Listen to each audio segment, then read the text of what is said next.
هولندا وبالاخص امستردام هي غرزة العالم. ايوه غرزة العالم. هولندا جوها عبارة عن اكسجين وثاني اكسيد الكربون ومرجوانة وحشيش. حتى الاوروبيين ذات نفسهم بيروحوا هولندا عشان خاطر يتكيفوا ويرجعوا. هولندا يا جماعة وانت ماشي هتحس ان انت في السحاب، دماغك عالية عالية عالية، مش تعرف ليه، ولكن عشان خاطر هي بلد المزاج، بلد السحاب. هولندا تصور انت كده ماشي في الشارع وقابلت في وشك ضابط هولندي، قلت له معلش ممكن تولع لي؟ راح الباشا مولع لك وقال لك معلش انا معيش حاجة فتديني اخمس معاك. ده اللي ممكن يحصل في هولندا، وده بما لا يخالف شرع هولندا. هولندا فيها 3 اماكن بتبيع الحشيش والمرجوانه، محلات اسمها سمارت شوب وهي المحلات العاديه خالص، ومحلات الهيدن شوب، ومحلات الكوفي شوب. واوعى تدخل كوفي شوب في هولندا، لانك دخلت الكوفي شوب في هولندا هتلاقي نفسك في محل حشيش. فانا بقول لك اوعى تدخل كوفي شوب في هولندا. زي ما انتم شايفين كده يا جماعه كل حاجه محشيه مرجوانه وحشيش. شايفين المصاصات محشية مرجوانة وحشيش، حتى الكيك محشية مرجوانة وحشيش، وكل حاجة مولع والدنيا في السحاب. ادي مصاصة وبجميع الأطعمة فيها مرجوانة، يعني هتاخدها وتطير في السحاب، وحتى مش غالية، يعني الواحدة ب3 يورو.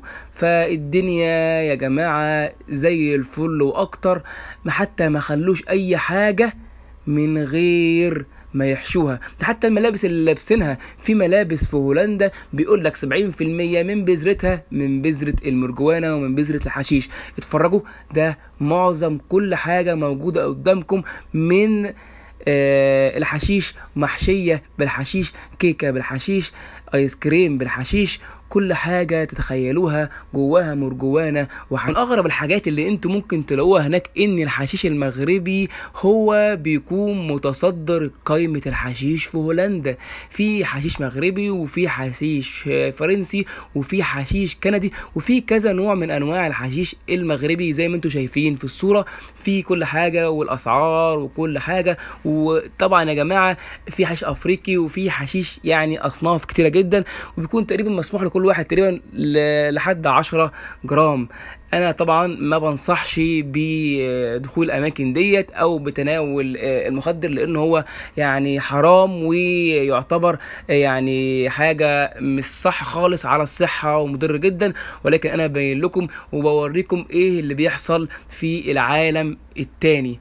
تمام. وفي حاجه تانية جدا جدا جدا غريبه، ان مسموح لكل مواطن ان هو يزرع من 3 ل5 زرعات في محلات يا جماعه للبذور في هولندا. هنا طبعا ادي المكان دوت في دور تاني، بتطلع بتضرب السيجاره، بتضرب كل حاجه، بتحشش فوق. وحاليا هولندا عملت قانون جديد ان بقى تقريبا 4 أو 5 شهور انك ما تمشيش تضرب في الشارع، تضرب في المكان المخصص اللي هو بيسموه الكوفي شوب.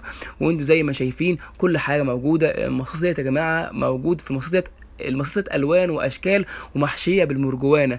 ايوه زي ما انتم شايفين، وشايفين اسعارها معرفش ال3 ب10 يورو، وكل حاجه موجوده، كل حاجه ما خلوهاش الا موجود فيها مرجوانه. ده بيتباع في السوبر ماركت عادي خالص. تروح تشتري كوكاكولا تلاقي الحشيش، تشتري اي حاجه تلاقي الحشيش، حتى في الكيك في حشيش، الايس كريم في حشيش، كل حاجه يا جماعه موجود فيها حشيش. وطبعا من الحاجات الممنوعه في هولندا انك بتشيل كميه وانت ماشي في الحشيش اكتر من 10 جرام. دي بتعتبر مخالفه بالنسبه للحكومه. وتقريبا في اكتر من 200 كوفي شوب موجودين في شوارع امستردام.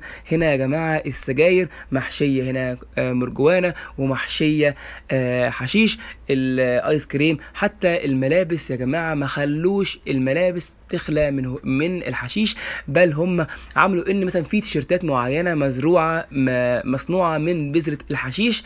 يا جماعه كل حاجه هناك متاحه بما لا يخالف شرع هولندا. الاوروبيين هناك بيروحوا هولندا عشان خاطر يضربوا الحشيش. طبعا الفيديو دوت ممنوع عليه اللي هم اقل من 18 سنه في المحلات ديت اللي هي اسمها سمارت شوب، بيكون فيها كل حاجه زي اي حاجه المخصصه زي ما قلنا، حتى الشامبو هعمله بالحشيش، وفي كمان شاي مخصص بالحشيش، وقهوه، وحتى في محلات مخصوصه لبذور الحشيش. هنا كمان بيقولك ان البذرة بتاعتهم 100% مش مخمومة، يعني ناس عندها ضمير وبتشتغل بضمير فعلا. فديت يا جماعة حبيت ان انا اوريكم طباع امستردام وجزء من الحياة هناك عاملة ازاي. لو عجبك المحتوى ارجو الاشتراك في القناة وتفعيل الجرس. طبعا انا بنصح يا جماعة، انا مش بنصح اي حد ان هو يدخل المحلات دي ولا يشرب المنتجات دي، لانها يعني حرام وبتضر في الصحة. ولكن انا حبيت انقل لكم بس تجربة موجودة في بلد من بلاد العالم.